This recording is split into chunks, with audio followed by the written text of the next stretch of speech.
Shalom a todos. Vamos a ver el estudio de Tu Bishvat, el 15 de Shevat, ya que esta próxima semana, el día, cierto, miércoles en la noche, para el jueves, comienza una festividad menor llamada Tu Bishvat. Voy a colocar aquí un segundo el calendario para que vean ahí la fecha. Lo voy a colocar en grande, la pueden ver. Nosotros estamos aquí, 23 de enero, 10 de Shevat, ahí a la izquierda el gregoriano, aquí el hebreo. Y el 15 de Shevat sería el día jueves, pero también comienza la noche del día miércoles. Aquí comienza y por allí se suele hacer una pequeña ceremonia, una comida, recordando también los frutos de Israel, lo que aparece dentro de la promesa que Dios le dio al pueblo, ¿cierto? En la escritura, los frutos que habrían de haber, y también las semillas, etcétera. Así que en estas fechas es una festividad en realidad menor, no es una festividad en sí la más importante, por así decirlo. No es la más importante del calendario. Creo que aquí se va a ver mejor. Ahí. Pero sí se recuerda por varias razones. Lo hemos visto en otras oportunidades. Yo también aquí estoy aprovechando de los materiales que tenemos, podamos subirlos todos también a la página, que queden grabados para después poder cotejarlos. Así que esto lo hemos visto en otras oportunidades y es la razón, el motivo detrás de esta pequeña celebración. Así que allí podemos ver Tu Bishvat. Como bien se aprecia, ¿cierto? Bueno, hay una imagen, ¿no?, ilustrativa de Yeshua el Mesías con los talmidim, los discípulos, enseñando, ¿no?, algunas cosas. Tu Bishvat, allí como se puede ver aquí, son dos letras, ¿cierto? La Tet y la Vav, que son 9 y 6, que suman 15. En hebreo no se coloca 10 y 5 porque eso forma una parte del nombre de Dios. Entonces se coloca 9 y 6 para hacer el 15, por ejemplo. Así que ese es el día 15 de Shevat, el año nuevo de los árboles. Entonces vamos a ver por qué es el año nuevo de los árboles, de dónde viene esto y qué es lo que representa también para nosotros como creyentes, el significado práctico también para nuestras vidas y algunas lecciones, ¿cierto?, que tenemos que ir revisando en estas fechas. Bien, ¿cuándo es el año nuevo de los árboles? Ahí tenemos, ¿cierto?, nuestro árbol celebrando, ¿no?, con una buena copa allí, de agua, por supuesto, para nutrirse, ¿cierto? Y el gorrito ahí de cumpleaños. ¿Cuándo es el año nuevo de los árboles? De hecho, quizá alguno se preguntará, pero ¿cómo es que hay un año nuevo de los árboles? No lo sabía. Pues sí, hay un año nuevo de los árboles dentro de la cultura, por lo menos el calendario judío, ya que tiene algunas aplicaciones prácticas. Pero veamos, ¿dónde sale esa declaración? Aparece primeramente allí, ¿cierto?, en el Talmud Tratado de Rosh Hashanah 2a. Obviamente, ¿cierto?, el Tratado de Rosh Hashanah, muy ad hoc, ya que Rosh Hashanah significa en hebreo año nuevo. Así que es el Tratado del Año Nuevo. Algunos se podría preguntar, ¿pero cómo? ¿En qué consiste? ¿Por qué un tratado de Año Nuevo? Bueno, hay varias cosas. Está la fiesta de las trompetas, ¿cierto?, en ese día. Y en general habla de todos los años nuevos y las implicancias que tienen en cuanto a los mandamientos. Entonces aquí dice, ahí para que lo veamos todo más grande. Dice, ¿cuándo es el año nuevo de los árboles? Estas son 4 fechas de años nuevos. El primero de Nisan, el año nuevo de los reyes y las fiestas. Ese día, ¿cierto? El primero de Nisan es el mes de la Pascua, de Pesaj. Luego dice el primero de Elul, el año nuevo de los diezmos de animales. Eso es un mes antes del año nuevo que se celebra mayormente en el calendario judío. Luego dice Rabí Elazar y Rabí Shimon dijeron, el primero de Tishrei, el año nuevo para el cálculo del calendario, años sabáticos y jubileos, para plantar y sembrar. Y luego, el primero de Shevat, acorde a la escuela de Shammai, la escuela de Hillel dice el 15 de Shevat. Entonces, allí tenemos lo que es la declaración del Talmud.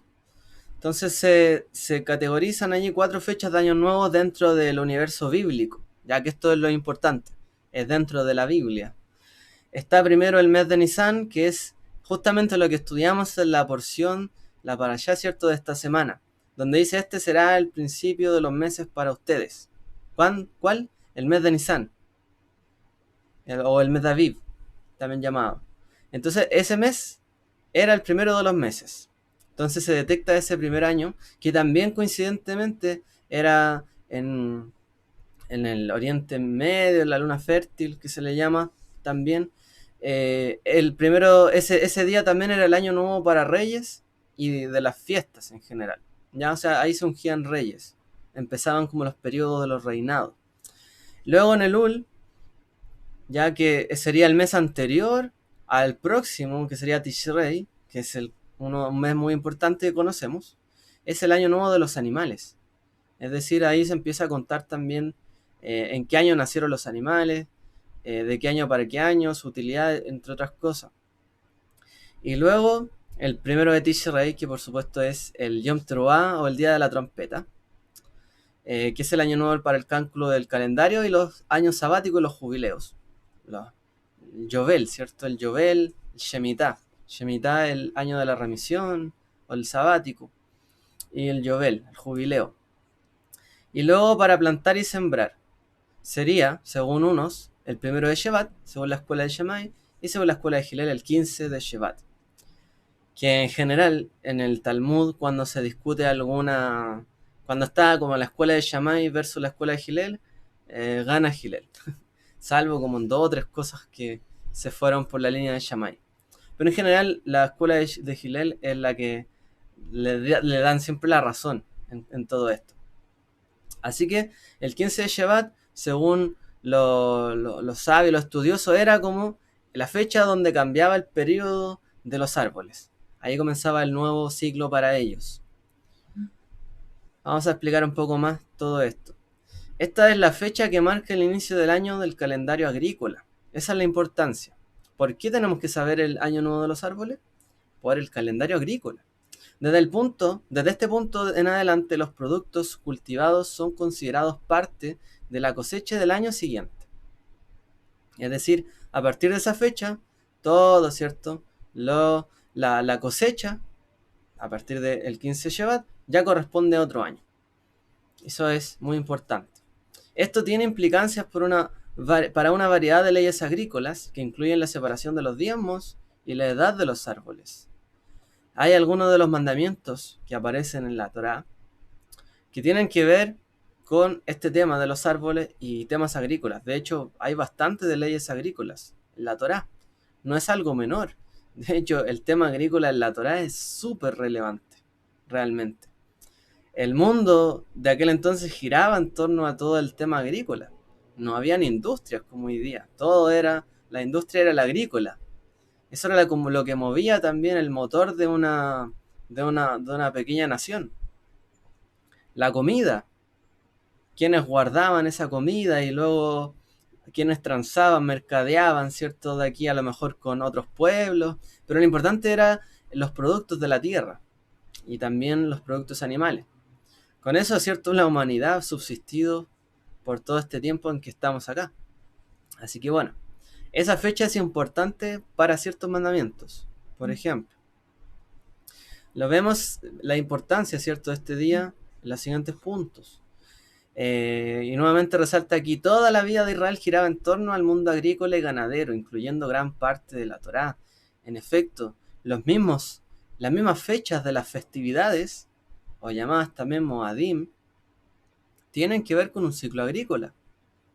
Por lo tanto, todo el mundo de la Torá, del tiempo, lo que hablamos también en la mañana, ¿cierto?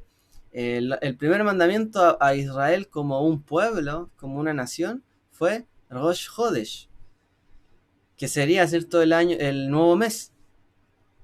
y que también sería el año nuevo de acuerdo, ¿cierto?, al mandamiento.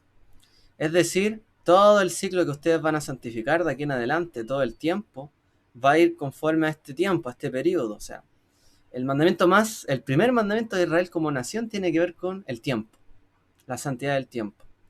Y eso tiene que ver con saber los tiempos, también los ciclos que tienen, etcétera. Así que están muy apegados todas las festividades a las épocas agrícolas, aun cuando en este hemisferio sur nos parezca que es al revés, o que no es tan así. Bueno, hay 3 mandamientos que son los que realmente se tienen que ver más de lleno, ¿cierto?, con este tema de Tu Bishvat, del año nuevo de los árboles. Voy a colocarlo un poco más grande para que lo vean mejor. El mandamiento de la orla. La orla se refiere a la prohibición bíblica de comer los frutos de los árboles producidos durante los primeros 3 años después de haberlos plantados.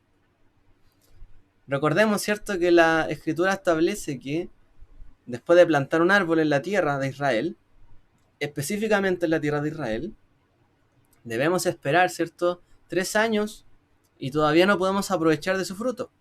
Entonces después ya del 4.º año se empieza a aprovechar de ese fruto. Por lo tanto hay que saber desde qué fecha corresponde, ¿cierto?, la cosecha. Para eso es necesario saber cuándo era el año nuevo de los árboles. El otro mandamiento se llama Neta Rebai, que se refiere al mandamiento bíblico de llevar los cultivos frutales del 4.º año a Jerusalén como un diezmo. A continuación, ¿cierto?, del primero, este mandamiento tiene que ver con, una vez pasados los 3 años de dar fruto, ¿cierto?, a los árboles, en el 4.º año estos eran llevados a Jerusalén como un maaser, como un diezmo. Por lo tanto, tenían que saber desde cuándo partían los frutos del 4.º año.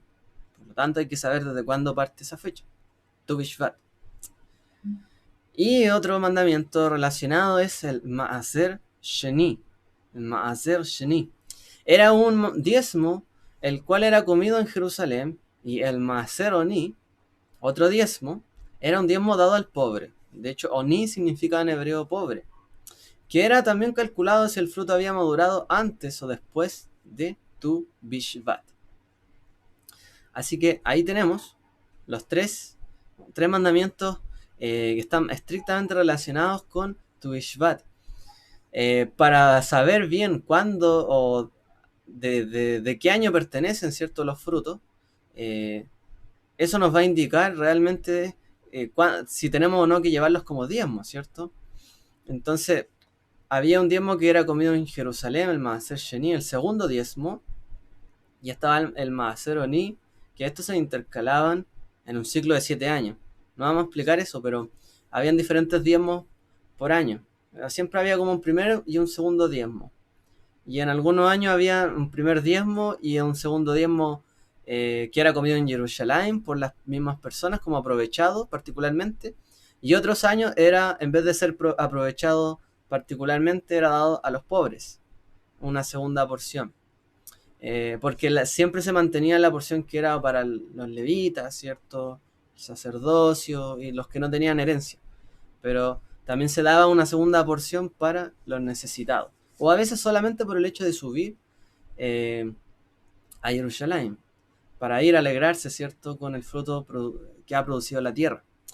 Así que todo eso era calculado a partir de la fecha de el año nuevo de los árboles, que coincide, ¿cierto?, con Tu Bishvat. Esa es la gran importancia también que tiene esta fecha. Es decir, saber esta fecha depende también del poder cumplir correctamente ciertos mitzvot. Ahora quiero mencionar nuevamente que estos mandamientos en particular, todos estos que aquí aparecen, tienen que ver sí o sí con la tierra de Israel, ¿ya? No es que se guardan fuera de Israel, no, son todos netamente de la tierra de Israel.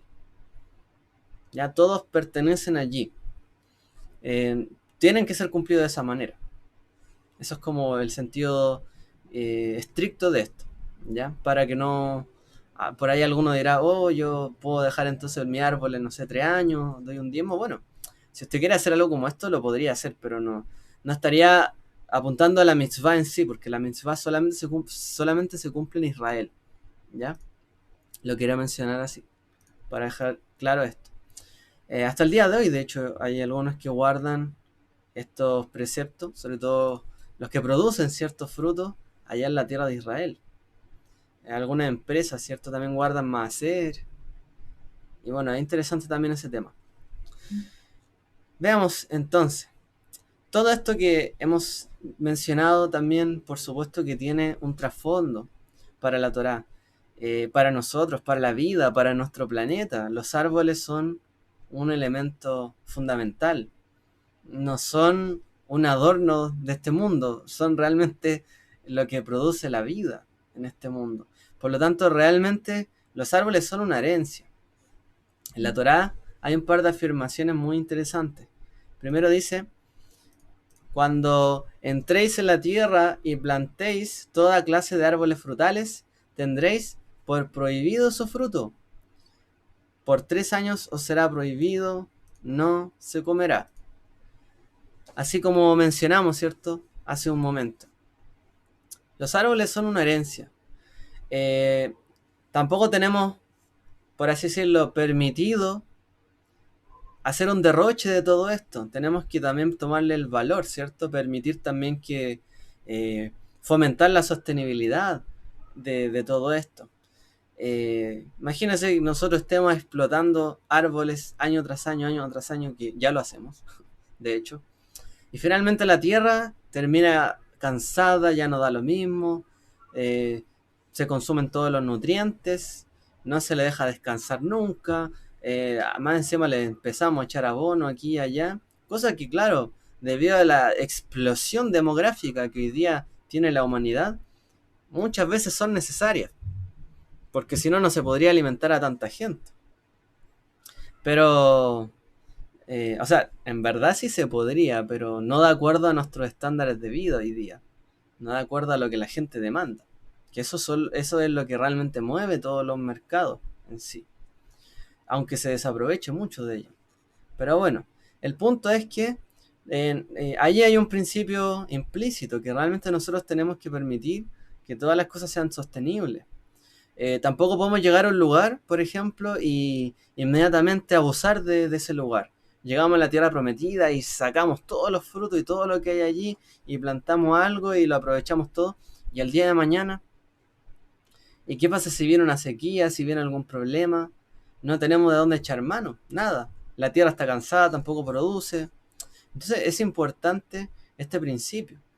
De ahí también que nosotros nos comportemos de esta misma manera. Cuando vayamos a un lugar nuevo, no se trata de llegar y sacar todo y aprovechar de todo inmediatamente. Uno tiene que madurar, ¿cierto? Algunas cosas. De esta manera el Eterno le pidió a los hijos de Israel realmente que plantaran de todo tipo de árboles. Pero, ¿cierto? Esperaran realmente.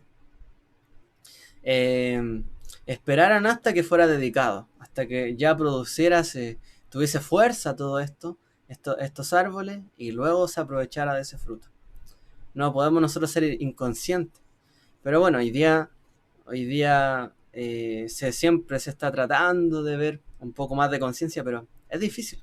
Pero ya la Torah nos da algunos elementos al respecto.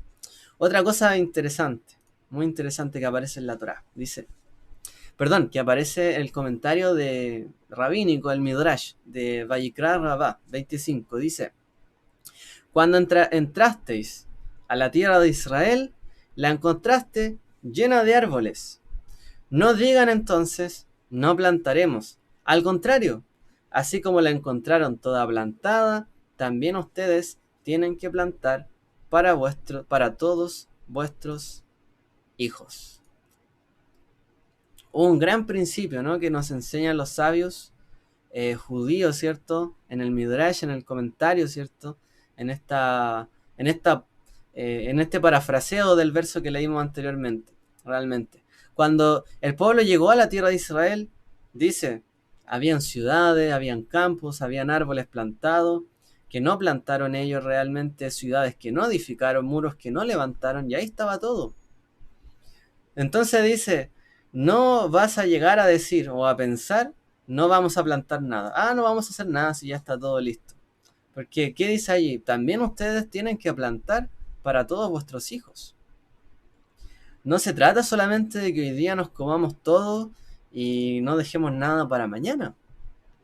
Imagínense, si una semana alguien gastara todo su dinero, ¿cierto?, en comer y a la siguiente semana no tiene que comer.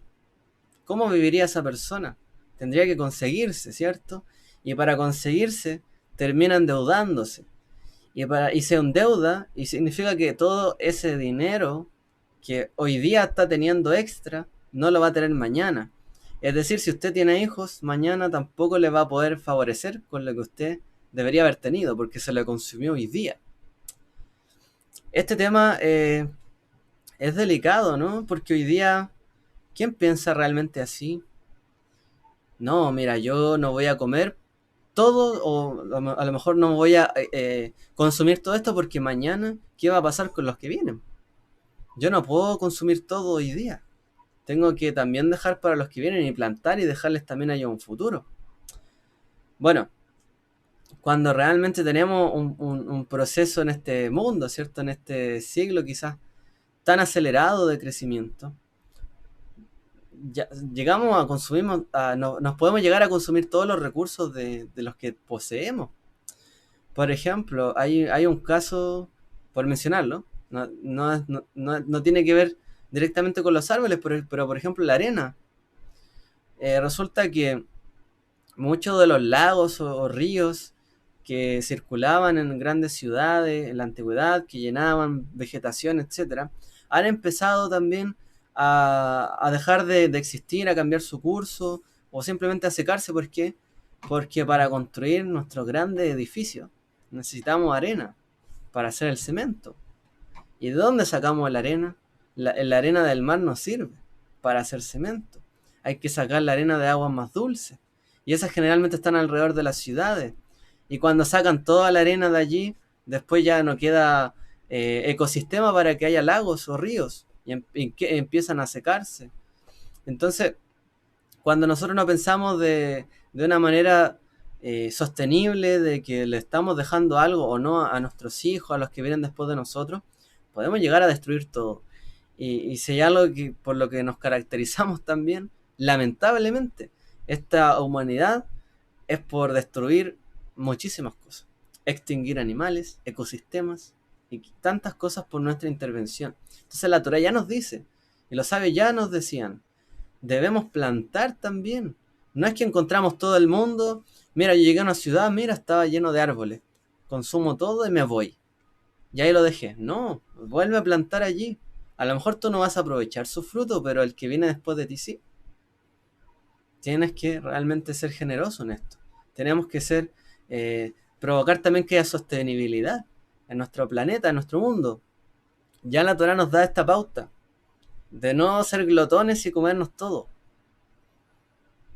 Hoy día, ¿no? Yo le he mencionado en otra oportunidad, hoy día los países todos se están endeudando. ¿Y qué es la deuda? Es consumo futuro. Es decir, le estamos quitando todo el dinero a nuestros hijos y los nietos para consumirlo hoy día. Porque hoy día necesitamos. Eh, Suponiendo, ¿no?, que el día de mañana tendremos también más y creceremos. Y de esa manera esto sigue rodando, pero realmente no podemos llegar y consumirnos todo y ser irresponsables. Bueno, ya la Torá nos plantea esta situación y es muy importante saber que los árboles son una herencia. Una herencia.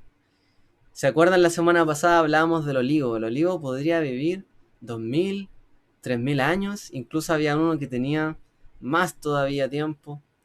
Iba para los 4000 años. Un olivo. Prácticamente Yeshua pudo haberse sentado a la sombra de ese olivo. Son una herencia. Los árboles son una herencia. Es como el típico árbol de la casa, ahí, que era le plantó el abuelo, el bisabuelo.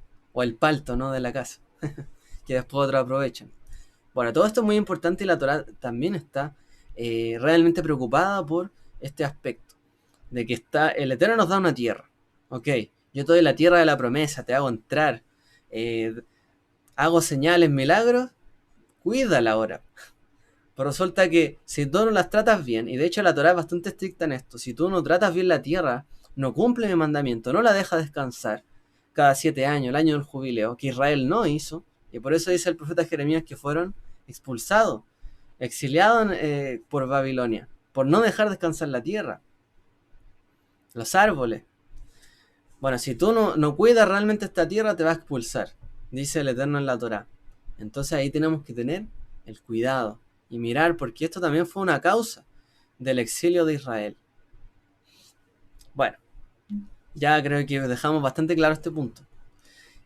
Algunas costumbres también que se suelen realizar durante este día, ya que este Tu Bishvat se discute en el Talmud, pero en sí no era una época, a lo mejor de una fiesta que esté fijada, no siempre fue una fiesta en sí. Más adelante empezaron a haber más costumbres, alrededor del día se le empezó a dar más importancia, y algunas de ellas las vemos aquí. Por ejemplo, en el siglo XVII, los judíos empezaron a comer frutas en ese día. Siempre se supo que era un año nuevo, que ahí comenzaban el año, o sea, para contar las cosechas, ¿cierto? Del siguiente año, para el maaser, etcétera. Pero más adelante se empezó a celebrar y empezó a comer fruta en ese día, para conmemorar el día. Son las frutas del año nuevo.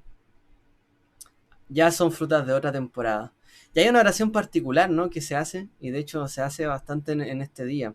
Sheheyanu, que es la bendición que dice: bendito tú, ¿cierto?, que nos has mantenido, sostenido y permitido llegar hasta la presente ocasión.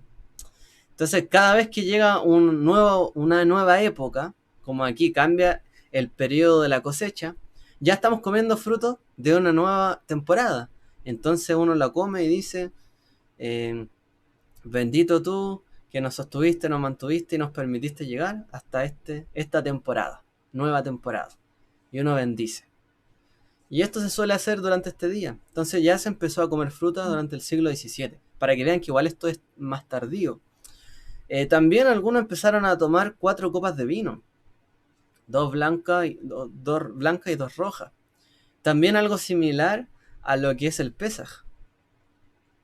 Y el Pesaj se relaciona con el ser liberado, ¿cierto? Ser tomado como pueblo, sacado de la mano de los egipcios. Aquí estas copas se relacionan más que nada con la tierra, el cuidado de la tierra, el plantar, por un pasaje de Isaías. Entonces empezó también a tomar copas de vino también en ese día. Ya de a poquito no se va armando la fiesta, como alguien dijera por ahí. Luego del mismo siglo XVII, algunos empezaron ya a leer algunos pasajes, algunos versículos que hablaban del día, como los que leímos, entre otros, que se referían a esa época. Empezaron a recordar que era el año nuevo de los árboles y la importancia que tenía cuando Israel estaba en la tierra. Esto fue antes que Israel tuviera su estado. Entonces ya más adelante, en el siglo XIX, 1890, se empezó a plantar árboles en los bosques de Israel. Para aquel que no sepa, realmente en esta época todavía no estaba el Estado de Israel. Habían judíos, ¿cierto?, viviendo en la llamada Palestina en aquel entonces. ¿Y qué es lo que hacían? Organizaciones plantar en Israel. Israel era un país seco, que no tenía árboles, no tenía agua, no tenía vegetación, era un desierto árido. Y muchos judíos empezaron a comprarle las tierras a algunos terratenientes árabes, tierras que no tenían nada, eran pantanos o otras eran desérticas, no había nada que floreciera. ¿Y qué empezaron a hacer? Empezaron a plantar en Israel, a plantar incluso en el desierto.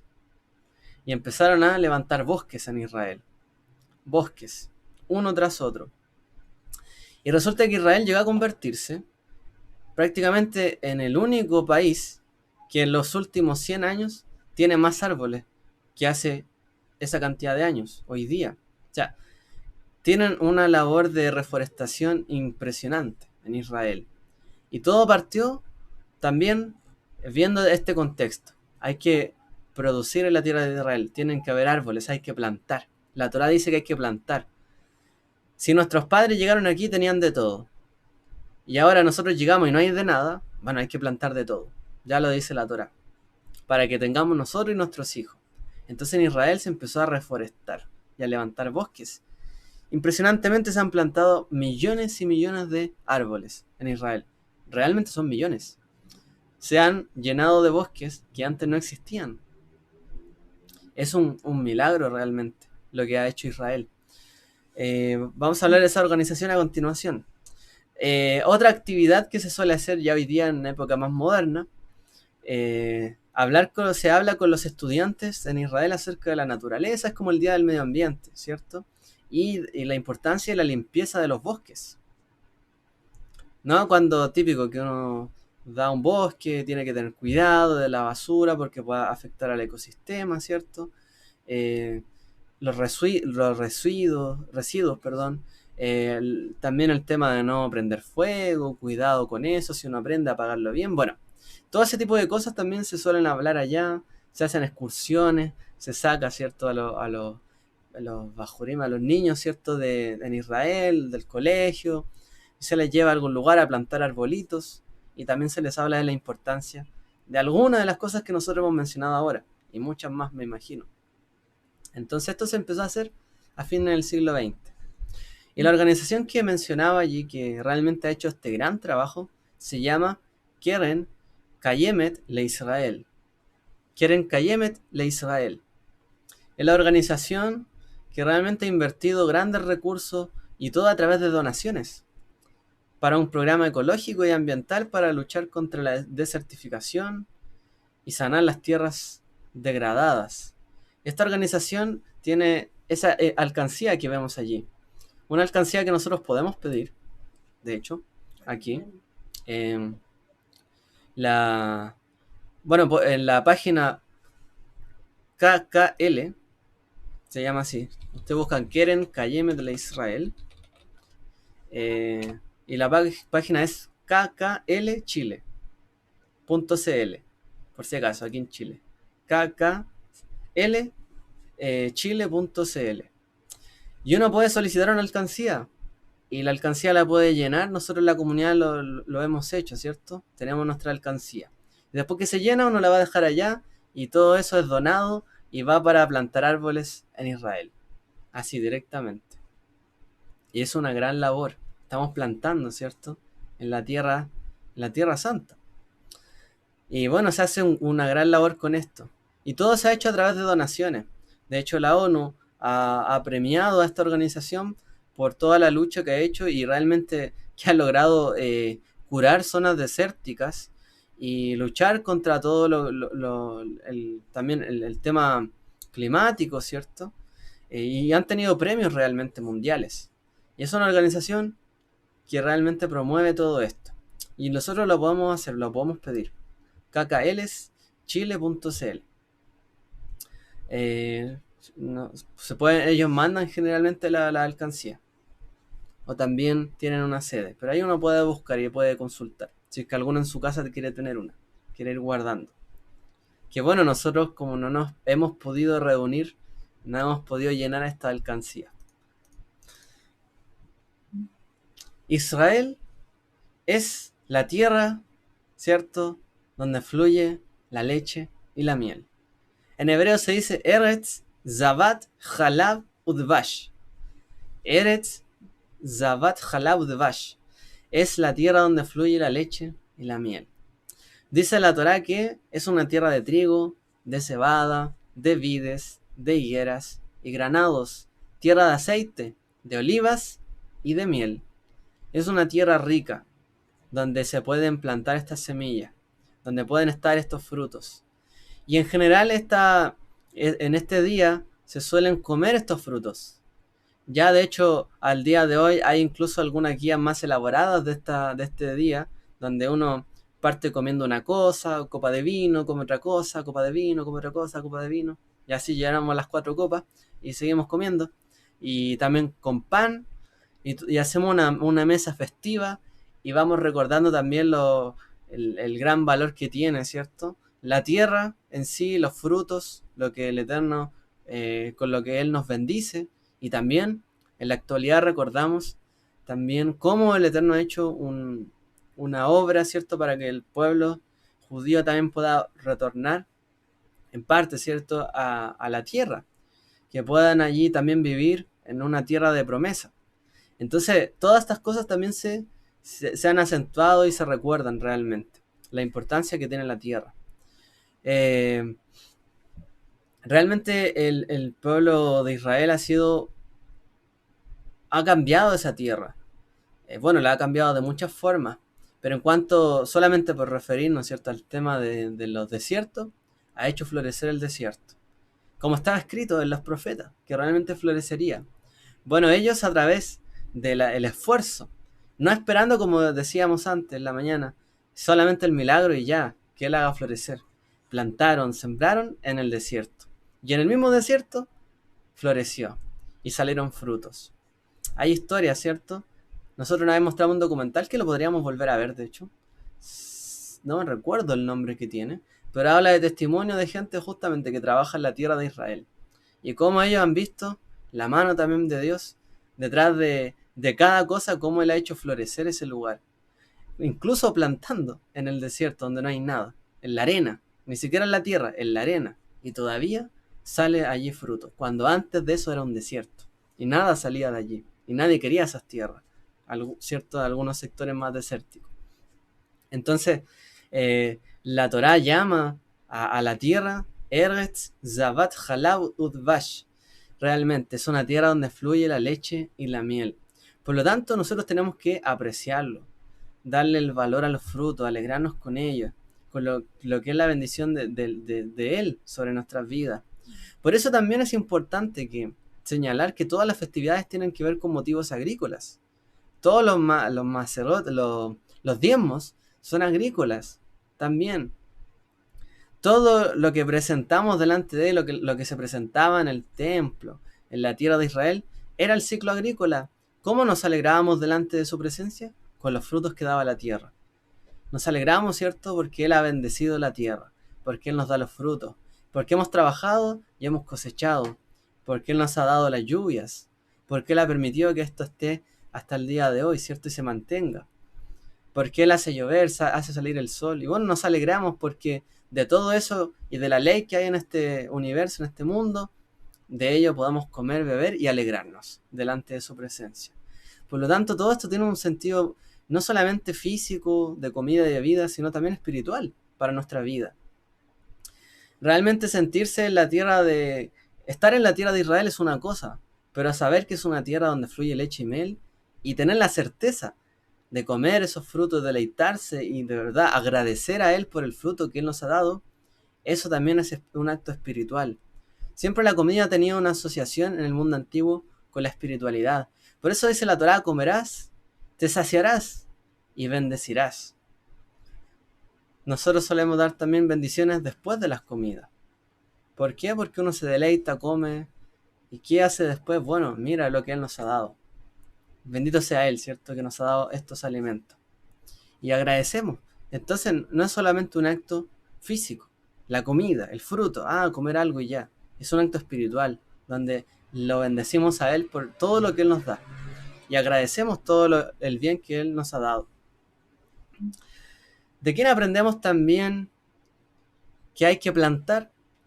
¿De quién aprendemos que hay que hacer un huerto o una huerta? Por ahí está, ouch, temblor fuerte.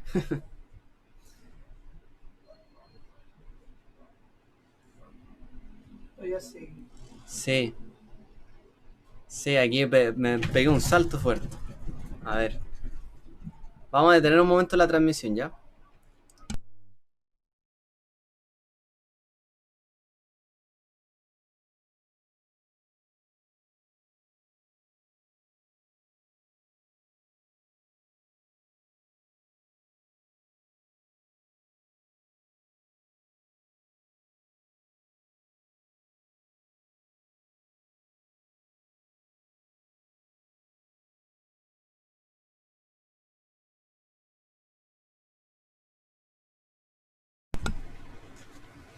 ¿Todo bien por allí?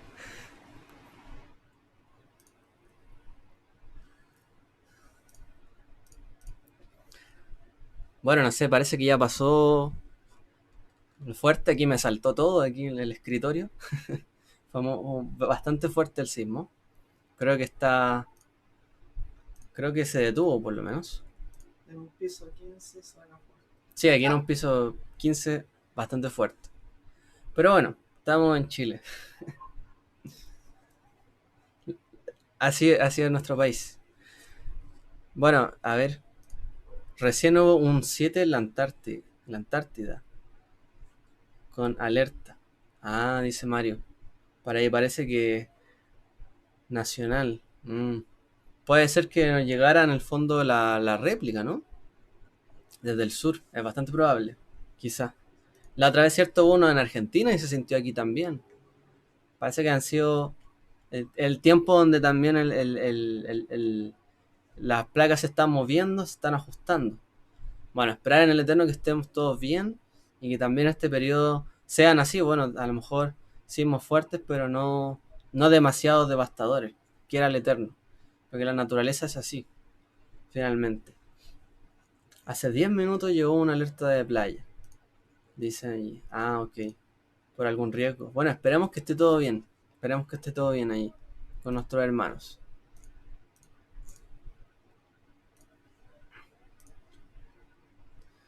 Bien, voy a continuar con el estudio. Creo que está, por lo menos aquí estamos tranquilos en Santiago. Por lo menos. Más tranquilos. ¿Quieren mencionar algo? Bueno, pero todo esto va a ser grabado. A ver, creo que puedo... Ah, puedo parar. Voy a parar un momento la grabación y volvemos en un segundo. Bien, continuamos con el estudio entonces después de una pequeña emergencia, ¿cierto? Bueno, no sé si pequeña, pero una emergencia que hubo aquí en el país por un sismo fuerte, ¿cierto? Que hubo. Continuamos con el estudio y bueno, si hay más réplicas, ahí esperemos terminar luego entonces. Mejor terminar luego. Bien. Entonces, lo que yo le estaba comentando, realmente de dónde nosotros aprendemos que tenemos que plantar un huerto, que tenemos que plantar una huerta, ¿no? Por aquí en la comunidad se ha estado hablando, ¿no? Generalmente después de este mismo servicio en la tarde, se habla de, mira, yo planté esto en mi casa, cómo creció, ahí está nuestra hermana, ¿cierto? Nuestra hermana Edith, estaba dando unas charlas, comentando cómo lo ha hecho, y ahí en su casa, ¿cierto? Todo esto. Pero ¿quién fue el primer jardinero, ¿cierto? Que aparece ahí en la escritura. O en general, ¿quién fue el primer jardinero? Así como el Eterno plantó un huerto, porque fue primero el Eterno. El Eterno fue el primero que plantó un huerto, ¿no? Dice que él puso un huerto allí en el Edén, ¿cierto? Él plantó. Fue el mismo Eterno el que plantó primeramente. En el Gan Eden, el Gan Eden, que significa el huerto del Edén, el hombre debe plantar un huerto también. O sea, así como el Eterno plantó, nosotros también debemos plantar. Así como él puso árboles de todo tipo y también árboles frutales, pues nosotros también debemos hacerlo. Realmente podemos plantar un huerto. Podemos nosotros imitar a Dios en esto. Pero ¿qué clase de huerto debemos plantar? Y esa es la pregunta. ¿Qué clase de huerto debemos plantar? Es como dice la frase, hay 3 cosas que hay que hacer en la vida, ¿no? Bueno, una frase antigua, pero dice, plantar un árbol, escribir un libro y tener un hijo, creo que es. Creo que son esas 3 cosas como que se suelen repetir. Y dice, hay que plantar un árbol que sea en la vida, hay que dejar algún legado, una herencia, hay que plantar algo, dar algo, ¿cierto? Un legado. Entonces nosotros nos debemos preguntar en nuestra vida, ¿qué es lo que debemos plantar en nuestra vida? ¿Qué huerto debemos nosotros plantar? Si Dios hizo un huerto, nosotros también deberíamos, ¿no? Bueno, hay algo interesante en el hebreo que le hemos comentado. La palabra Gan Eden en hebreo, ¿ya? Gan Eden, Gan es jardín, Eden es el Edén, o también se lo traduce como paraíso en lengua persa, si no me equivoco. Se escribe así, ¿ok? Gan significa huerto o jardín. La palabra Eden en hebreo, que no sé, en hebreo se dice Eden y no Edén, es como al revés la acentuación, simboliza el paraíso. Ahora, hay algo interesante porque la palabra Eden en hebreo se podría descomponer, por ejemplo, las primeras 2 letras y tomamos las últimas 2 letras también. Y resulta que si tomamos las dos primeras letras podemos leer Ed, que es un testigo, y podemos leer al final con las últimas dos letras Dan, que significa juzgar. El huerto que plantemos en nuestras vidas será nuestro testigo en el juicio. Y aquí tenemos una pequeña aplicación de esta pequeña frase, Gan Eden. El huerto que nosotros plantamos realmente puede ser el paraíso en sí, pero también puede no ser el paraíso. De hecho, para Adán, ¿cierto? Y Javá, no fue el paraíso, pero a la vez también fue el lugar que los hizo caer de él. Pudieron aprovechar, pero también pudieron terminar mal de él. Es decir, nosotros tenemos que plantar nuestra vida, o todo lo que nosotros somos, tenemos que ser testigos de ello, y también tenemos que aprender, ¿cierto?, a juzgar las cosas que plantamos en este mundo, lo que sembramos realmente.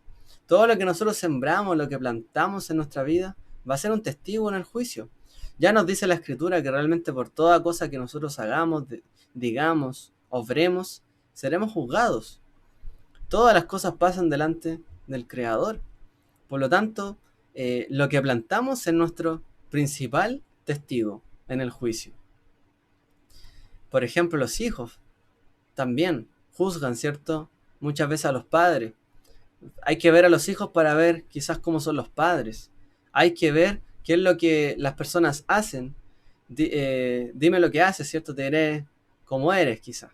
O dime tus frutos. Por tus frutos los conocerás, ¿cierto? Conoceremos a las personas por los frutos que tienen. Esos dan testimonio de la persona.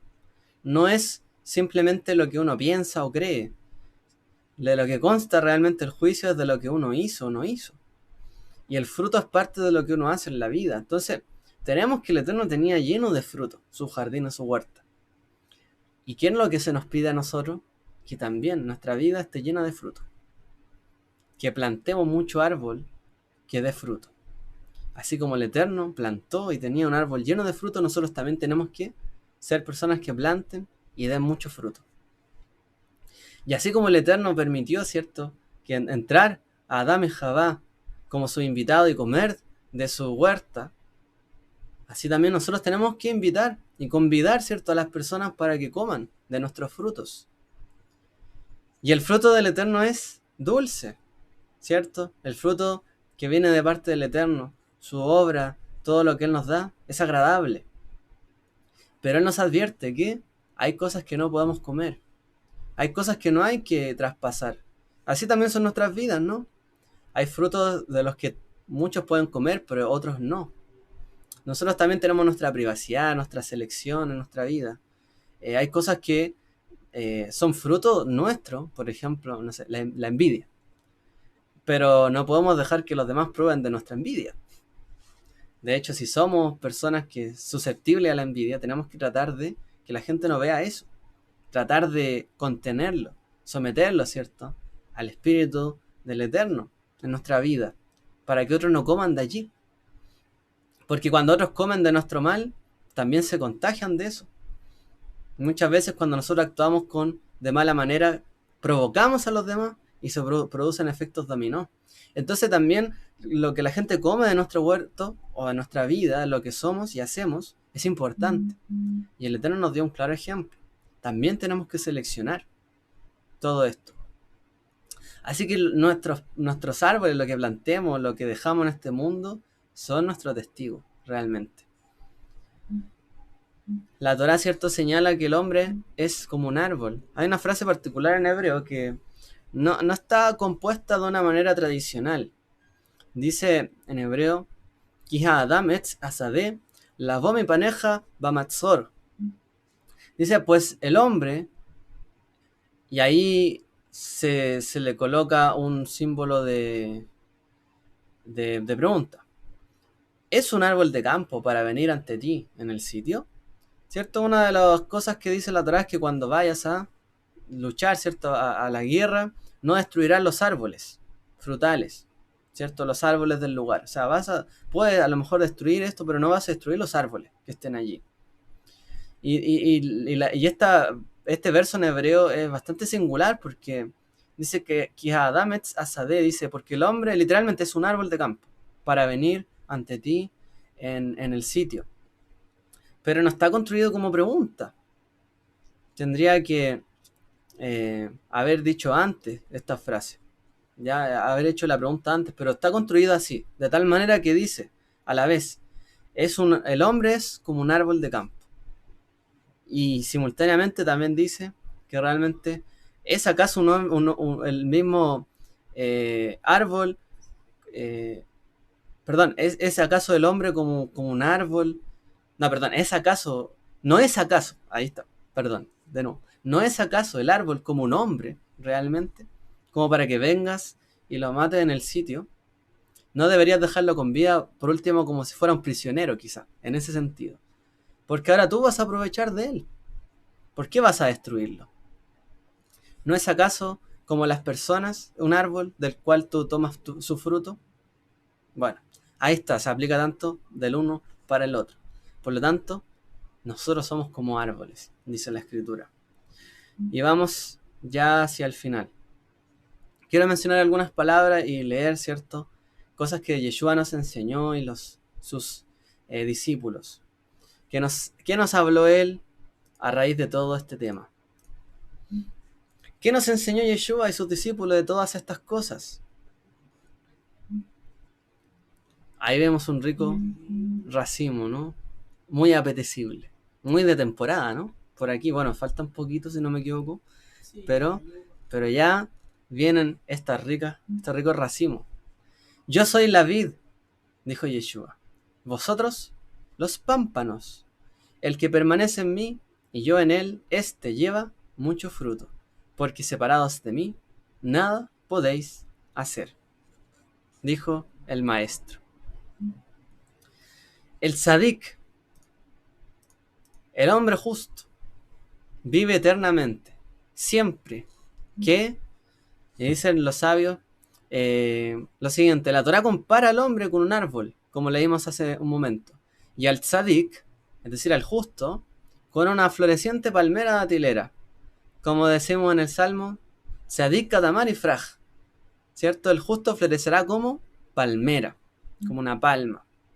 En una interesante afirmación del Talmud, los sabios declaran que el tzadik vive para la eternidad. ¿De dónde sacan esto? Tal como su semilla está viva, así también él está vivo. Y cuando dice allí semilla, en este caso se refiere a un concepto de descendencia, hijos o discípulos. Todos nosotros somos semillas, ¿cierto?, del Mesías. Somos sus hijos también, somos sus discípulos. Por lo tanto, mientras la semilla está en nosotros, mientras la palabra del Maestro, como leímos hace un momento, permanece en nosotros, Él permanece vivo también. Él está vivo. Pero no podemos decir que Él está vivo si no guardamos sus palabras y no guardamos, ¿cierto?, su camino y no somos sus discípulos. No significaría nada para nosotros, pero en la medida en que nosotros practicamos, tomamos la semilla que Él plantó en nuestros corazones, sus palabras, la practicamos, Él vive por la eternidad en nuestros corazones. Lo podemos decir de esta manera con toda firmeza, realmente. ¿Cuándo florece el Mesías? Cuando brilla en nosotros, cuando en nosotros hay fruto, cuando nosotros plantamos, abonamos esta tierra, esta semilla que hemos recibido, cuando la trabajamos, le damos luz, la sol para que haga fotosíntesis, cuando le damos agua, la alimentamos, la cuidamos, cuando cuidamos la semilla, crece y da fruto. Y allí podemos decir con toda firmeza que Él está vivo en nosotros, porque somos una imagen de Él. Si alguien planta una semilla de un manzano, ¿qué es lo que va a dar? Manzana. Si alguien planta, ¿cierto?, una semilla de un palto, va a dar paltas, ¿cierto? Entonces, si realmente la semilla de Él está en nosotros y lo que Él hizo, lo que Él es, está en nosotros, vamos a dar los frutos que Él también dio.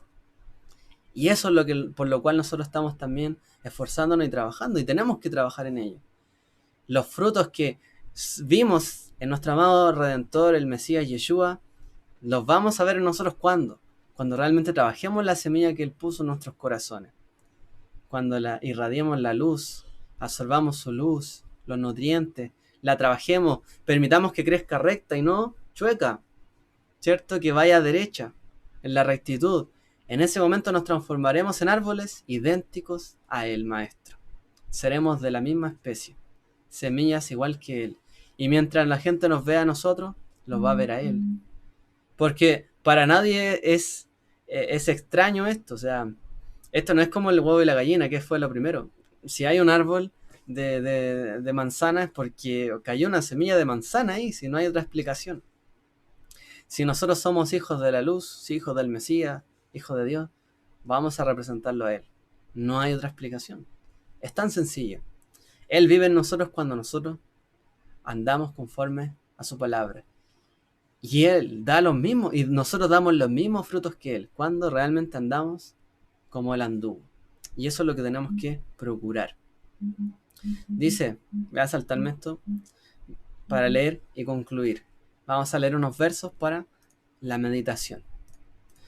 Nos dijo nuestro maestro Yeshua en Mateo 7:15 al 20: cuidado de los falsos profetas que vienen a vosotros con vestidos de ovejas, pero por dentro son lobos rapaces. Por sus frutos los conoceréis. ¿Acaso se recogen uvas de los espinos o higos de los abrojos? Así, todo árbol bueno da frutos buenos, pero el árbol malo da frutos malos.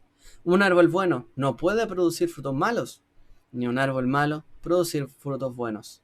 Todo árbol que no da buen fruto es cortado y echado al fuego.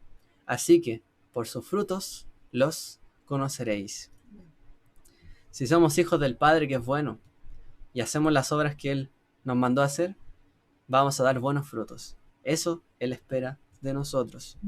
Nos dice también Shaul, ¿cierto? Shaliach. El apóstol Pablo dice en Gálatas 5: mas el fruto del Espíritu es amor, gozo, paciencia, benignidad, bondad, fidelidad, mansedumbre, dominio propio. Contra tales cosas no hay ley. Pues los que son del Mesías Yeshua han crucificado la carne con sus pasiones y deseos. Si vivimos por el Espíritu, andemos también por el Espíritu. No nos hagamos vanagloriosos, provocándonos unos a otros, envidiándonos unos a otros. Si somos del Mesías, si somos sus discípulos, andaremos como Él anduvo. Si Él anduvo con el Espíritu de Dios, nosotros también. Si Él crucificó sus deseos y sus pasiones, nosotros también. De tal manera que realmente podamos dar el fruto que Él dio en nuestra vida. Yeshua nos dice: y el hacha ya está puesta a la raíz de los árboles. Por tanto, todo árbol que no da buen fruto es cortado y echado al fuego. No nos engañemos. Un árbol, si bien todos los hombres o todas las personas somos como árboles, si no hay buen fruto, el mal árbol puede ser cortado y echado al fuego. En Tito nos dice Pablo: y que nuestro pueblo aprenda a ocuparse en buenas obras, atendiendo a las necesidades apremiantes, para que no estén sin fruto.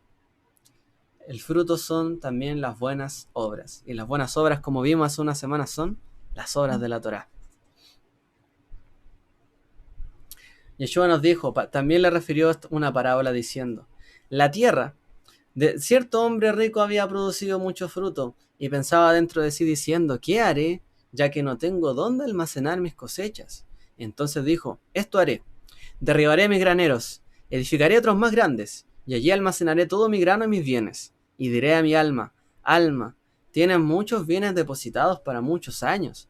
Descansa, come, bebe, diviértete. Pero Dios le dijo: necio, esta misma noche te reclaman el alma, y ahora, ¿para quién será lo que has provisto? Así es el que acumula tesoro para sí y no es rico para con Dios. Y dijo a sus discípulos: por eso os digo, no os preocupéis por vuestra vida qué comeréis, ni por vuestro cuerpo qué vestiréis, porque la vida es más que el alimento, y el cuerpo más que la ropa. Considerad los cuervos, que ni siembran ni ciegan, no tienen bodega ni granero, y sin embargo Dios los alimenta. ¿Cuánto más valéis vosotros que las aves? Nosotros podemos prosperar, podemos tener mucho fruto, Y si no permitimos que otros aprovechen de él, y si nuestra vida fuera pedida hoy, mañana, Hasbe Shalom, Dios no quiera, pero si fuera así, ¿qué pasaría? ¿Dónde quedaría todo lo que nosotros trabajamos? Por eso, los bienes se aprovechan cuando no solamente nos beneficiamos de ellos, sino que cuando somos ricos también con la obra de Dios y con nuestro prójimo. Y cerramos diciendo: el que da semilla al que siembra y pan al que come proveerá y multiplicará vuestras semillas y aumentará los frutos de vuestra justicia, para que estéis enriquecidos en todo, para toda generosidad, la cual produce por medio de vosotros, de nosotros, acción de gracias a Dios. Quiera Hashem que sea así, que el que da semilla, ¿cierto?, a todo el que siembra, el que da, el que provee, todo, la potencialidad para que demos buen fruto, un buen árbol. Él nos provea realmente. Nos multiplique las semillas para que estemos llenos de fruto de árboles. Él aumente, seamos enriquecidos para también dar a otros. Y así beneficiemos a los demás y la gente puede decir: oye, qué bueno que tú has hecho esto. Sí, gracias a Dios. Bueno, gracias a Dios que tú me has ayudado. Y realmente podamos dar testimonio y acción de gracia puedan ser dados a través de nosotros. No solamente fruto, ¿cierto?, sea dinero, una ayuda económica. También nuestro fruto, sabiduría, entendimiento, un consejo. Cuando ese fruto también puede aprovecharse para los demás. No hay que guardarse los talentos, los dones. También hay que manifestarlos. Y así seguimos creciendo y enriqueciendo el reino de Dios en medio nuestro. Que el Eterno les bendiga, espero que haya sido de bendición y esta semana podamos tener una feliz festividad de Tu Bishvat, esta Hag, esta fiesta y una buena cena y todo lo que está preparado para aquel día. Que el Eterno les bendiga. Shalom a todos.